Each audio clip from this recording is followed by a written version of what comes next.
ഒരു കാര്യം പറയട്ടെ. എനിക്ക് മാത്രം തോന്നിയതാണോ അതോ നിങ്ങൾക്കും തോന്നുന്നുണ്ടോ എന്ന് പറയണേ.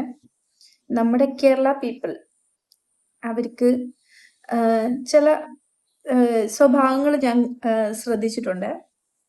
യോഗ എന്ന് പറഞ്ഞ കാര്യം അവർക്ക് ഭയങ്കര പുച്ഛമാണ്.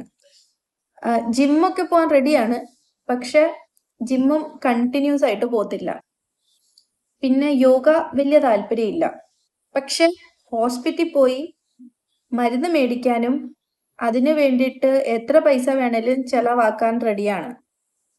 ഈ അസുഖങ്ങൾ വരുമ്പം അതിലൊരു എന്താ എന്തേലും ഒരു കംഫർട്ട് സോൺ കണ്ടെത്തുന്നുണ്ടോ എന്ന് എനിക്കൊരു ഡൗട്ടുണ്ട്. അപ്പോൾ ഇത് എനിക്ക് മാത്രമാണോ തോന്നിയത് അത് നിങ്ങൾക്കും തോന്നുന്നുണ്ടോ എന്ന് പറയണം. അതേപോലെ തന്നെ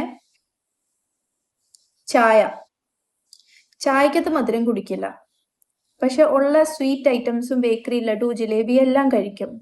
അതെന്താ സ്വീറ്റ് അല്ലേ? ഈ ചായക്കകത്ത് മാത്രം ഇച്ചിരി മധുരം ഇട്ട് കുടിച്ചെന്ന് പറഞ്ഞാൽ എന്താ പോകാൻ പോണേ? എനിക്കിതിന്റെ ലോജിക്ക് ഇപ്പം വരെ മനസ്സിലായിട്ടില്ല. അത് എൻ്റെ കാഴ്ചപ്പാടിന്റെ പ്രശ്നം. എന്തെങ്കിലുമൊക്കെ ആട്ടെ.